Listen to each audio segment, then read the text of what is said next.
small details in the end of the day will make the big difference in my opinion. So as you say, and I will keep repeating, the consistency is the most difficult thing. Just doing it every day. Yes, every day.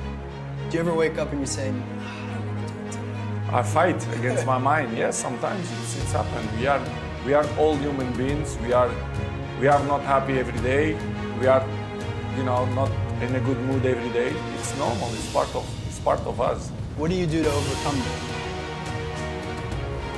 I fight against that. It's the big challenge. It's when you're not willing to do something, but you have to do it. This is the main point. This is why I say our mind, it's a box of surprises, and you have to challenge yourself to be consistent. I repeat, sometimes it's hard. It's what many people say, you like to go to the gym every day. Of course not. It's not true. Nobody likes to go to the gym every day. But you have to do it. Probably yes, because your mental strength is coming from that moments, that in a hard moment, you should do it. So, and I do it because after that, maybe in the beginning you feel hard to start, but after when you finish the gym or cold plunge or even the training, you will feel better. What would you say to a young person today who felt that they were predetermined to be a certain way? You've already quit. If you've accepted that where you are is where you're going to be, you've already lost. And there's no power in that. There's no power in that. That's like staying right here.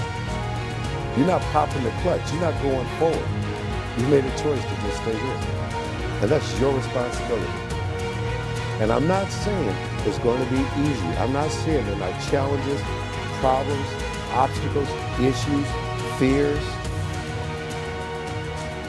But when you quit right here, you're right. This is where you're going to be. You never quit. Quitting's not enough. Hey.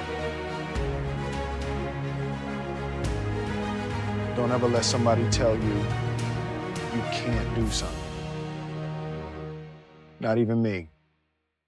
All right? All right. You got a dream, you got to protect it.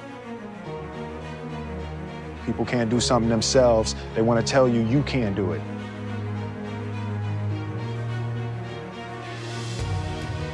You want something, go get it. Period. How do you love yourself, Luis? Because I talk about it all the time. So I made a list of how to love yourself.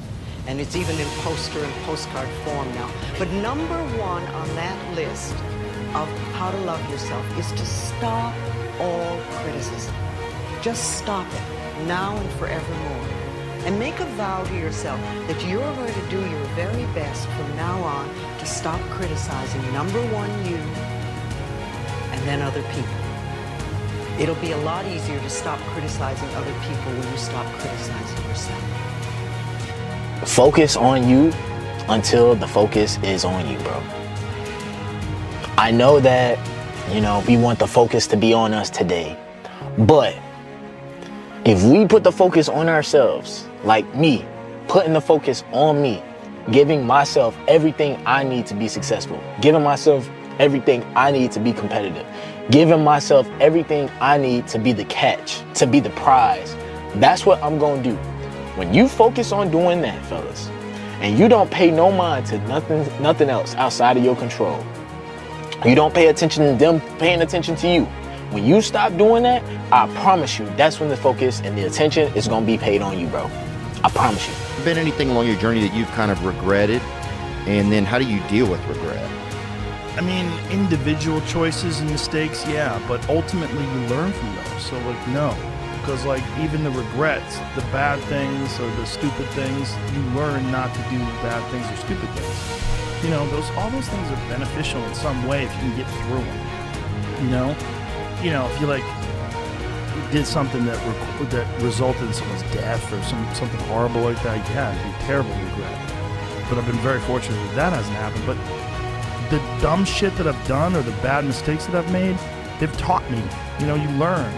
Like, that's why failure is so important. Like, failing and fucking up and making mistakes, very important. That's how you learn. That's how the bad feeling that you get from something that you shouldn't have done or wish you didn't do or wish you did better. Like, especially failing at something where you half-assed it and you just feel like a fucking loser. Like, that just teaches you. It teaches you to get your shit together.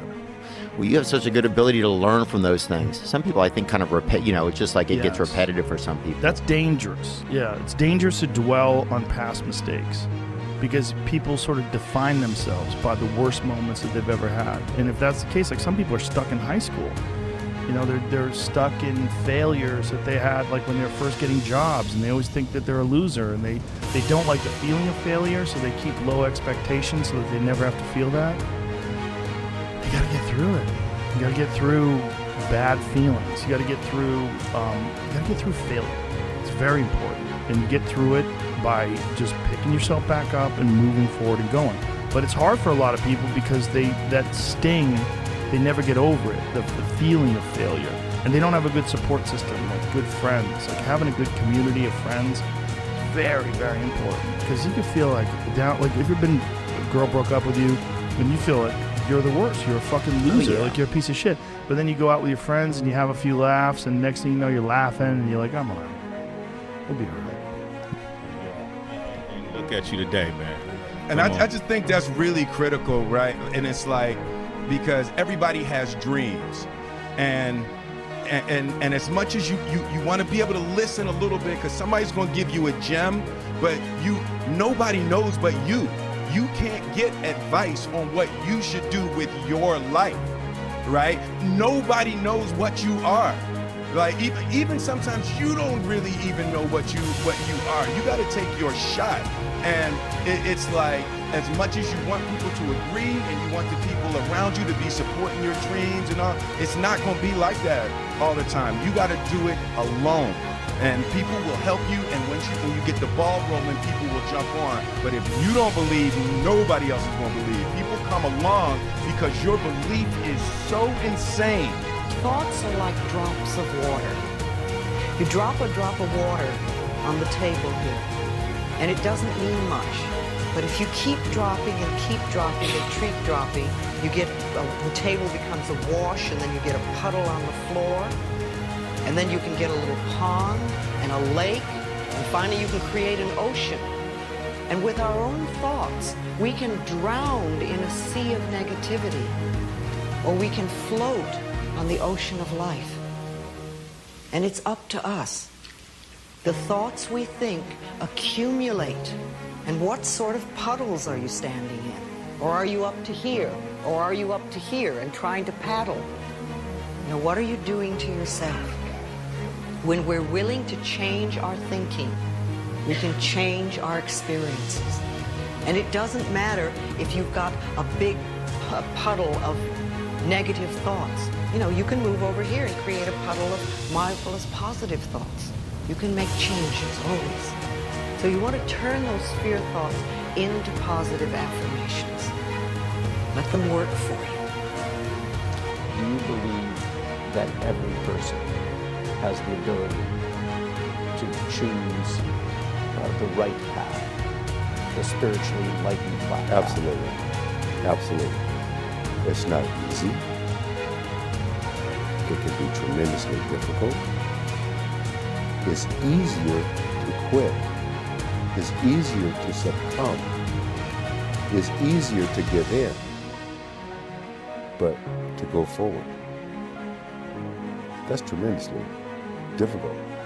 You have to be bold to do that, to say, no, this is not where I'm going to be. I often think of another person. This woman and I are the same exact age, same zodiac sign, went to the same elementary school, and lived a half a block away from each other in my hometown, Milwaukee, Wisconsin. There was nothing in our environment that said I was going to go on to become Chris Gardner and she was going to go on to become Oprah Winfrey. There was nothing there. We chose. And there are a lot of people in this world who have also chosen. That's one of the things I've learned, just part of the journey of life.